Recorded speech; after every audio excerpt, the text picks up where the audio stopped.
Hello everyone, আপোনালোক সকলোকে মোৰ এই পেজটোলৈ স্বাগতম জনাইছো। আজিৰ এই ভিডিঅ'টোত বহুত কেইটা ইম্পৰ্টেন্ট কোৱেশ্চন লৈ আহিছো আপোনালোকৰ মাজত। ভিডিঅ'টো স্কিপ নকৰাকৈ সম্পূৰ্ণকৈ চাব, আপোনালোকৰ পৰীক্ষাখনে খুবেই সহায় হ'ব। আৰু আপোনালোকে যদি প্ৰথম চাই আছে ভিডিঅ'টো তেতিয়াহ'লে পেজটো ফলো কৰি ল'ব আৰু এটা ভিডিঅ' শ্বেয়াৰ কৰি দিব। সো কি কোৱেশ্চন আছে আমি আলোচনা কৰো আহক। কোৱেশ্চন নম্বৰ 1 আছে, উজনি অসমৰ প্ৰথম গ্ৰেজুৱেট কোন আছিল? উত্তৰ জগন্নাথ বৰুৱা আছিল উজনি অসমৰ প্ৰথম গ্ৰেজুৱেট। কোৱেশ্চন নম্বৰ 2 আছে, নামনি অসমৰ প্ৰথম গ্ৰেজুৱেট কোন আছিল? নামনি অসমৰ প্ৰথম গ্ৰেজুৱেট কোন আছিল? উত্তৰ আনন্দৰাম বৰুৱা আছিল নামনি অসমৰ প্ৰথম গ্ৰেজুৱেট। মনত ৰাখিব। কোৱেশ্চন নম্বৰ 3, অসমৰ প্ৰথম ICS কোন আছিল? অসমৰ প্ৰথম ICS কোন আছিল? উত্তৰ আনন্দৰাম বৰুৱা আছিল অসমৰ প্ৰথম ICS। মনত ৰাখিব। কোৱেশ্চন নম্বৰ 4, অসমৰ প্ৰথম ৰাষ্ট্ৰপতি কোন আছিল? অসমৰ প্ৰথম ৰাষ্ট্ৰপতি কোন আছিল? উত্তৰ ফখৰুদ্দিন আলী আহমেদ আছিল অসমৰ প্ৰথম ৰাষ্ট্ৰপতি। মনত ৰাখিব, ফখৰুদ্দিন আলী আহমেদ। কোৱেশ্চন নম্বৰ 5, অসমত জাতীয় কংগ্ৰেছৰ সভাপতি কোন আছিল?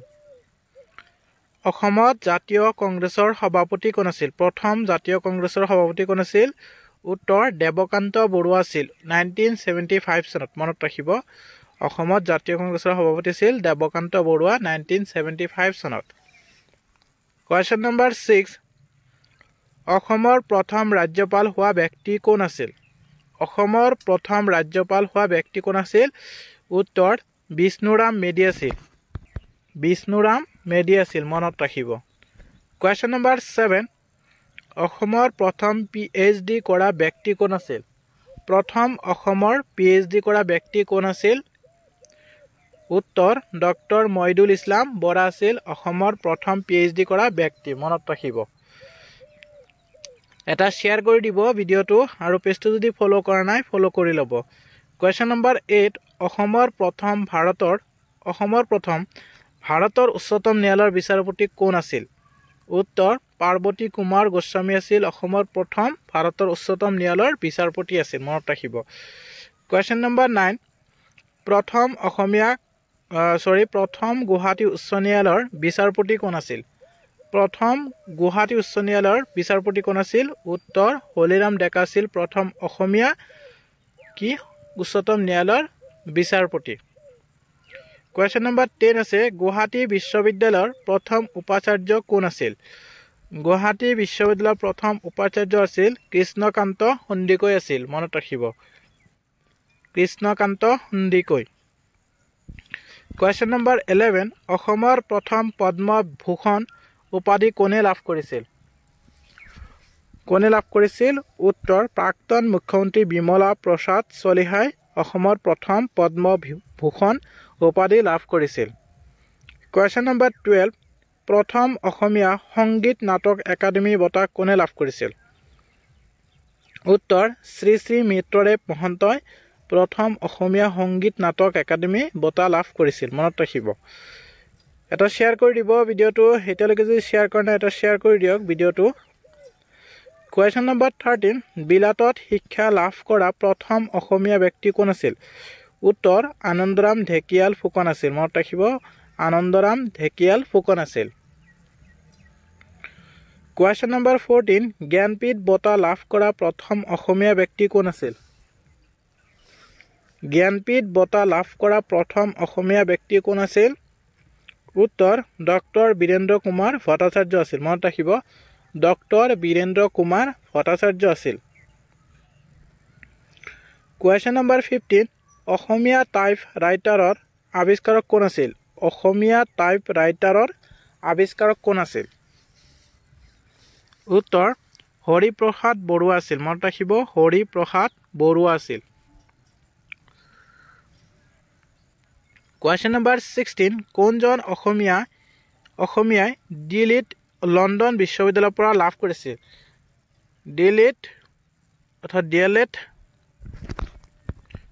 দিল্লীত লণ্ডন বিশ্ববিদ্যালয়ৰ পৰা উপাধি লাভ কৰে উত্তৰ ডক্টৰ সূৰ্যকুমাৰ ভুৱা মনত ৰাখিব ডক্টৰ সূৰ্যকুমাৰ ভুৱাই দিল্লীত লাভ কৰিছিল মনত ৰাখিব কোৱেশ্চন নম্বৰ 17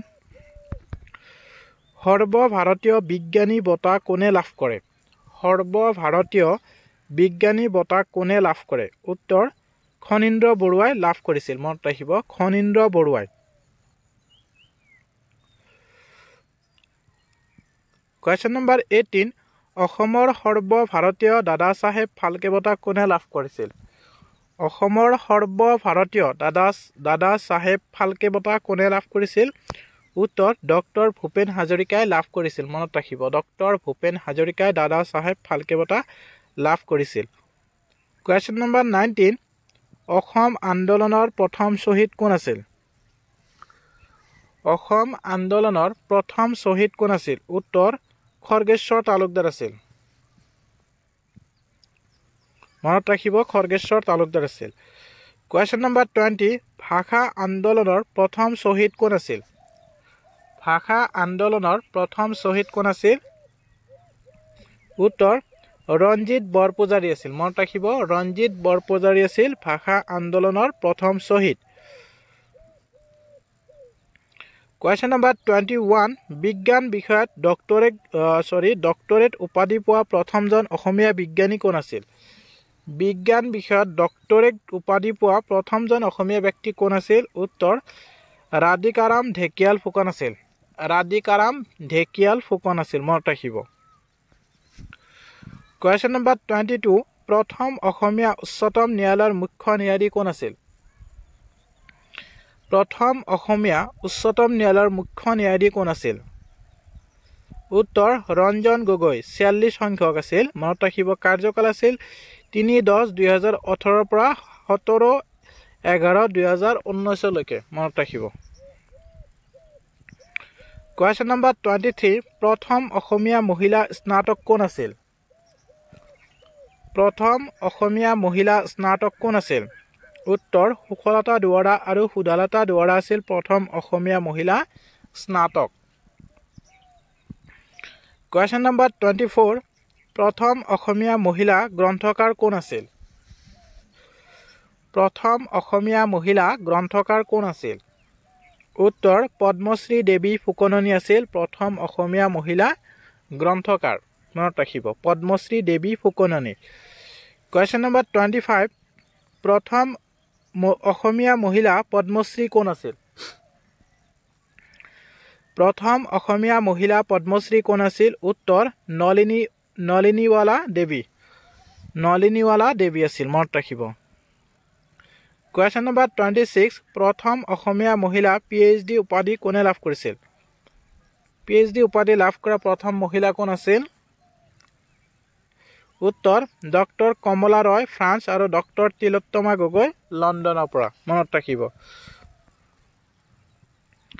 কোৱেশ্চন নম্বৰ 27 প্ৰথম অসমীয়া মহিলা মুখ্যমন্ত্ৰী কোন আছিল প্ৰথম অসমীয়া মহিলা মুখ্যমন্ত্ৰী কোন আছিল উত্তৰ সৈয়দা আনোৱাৰা তাইমুৰ আছিল প্ৰথম অসমীয়া মহিলা মুখ্যমন্ত্ৰী সৈয়দা আনোৱাৰা তাইমুৰ কেতিয়া মৃত্যুবৰণ কৰিছিল আপোনালোকে কমেন্ট কৰি জনাব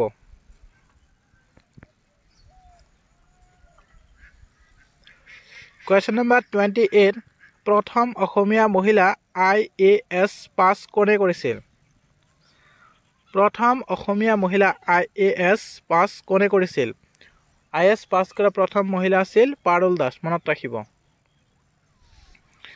কোৱেশ্চন নম্বৰ 29 প্ৰথম অসমীয়া মহিলা ৰণক্ষেত্ৰলৈ যোৱা বীৰংগনা কোন আছিল প্ৰথম অসমীয়া মহিলা ৰণক্ষেত্ৰলৈ যোৱা বীৰংগনা আছিল মুলা গাভৰু মনত ৰাখিব মুলা গাভৰু আছিল ৰণক্ষেত্ৰলৈ যোৱা প্ৰথম বীৰংগনা কোৱেশ্চন নম্বৰ 30 প্ৰথম অসমীয়া মহিলা NCS কোন আছিল NCS কোন আছিল প্ৰথম অসমীয়া মহিলা NCS কোন আছিল উত্তৰ সুচিব্ৰতা ৰায়চৌধুৰী মনত ৰাখিব সুচিব্ৰতা ৰায়চৌধুৰী আছিল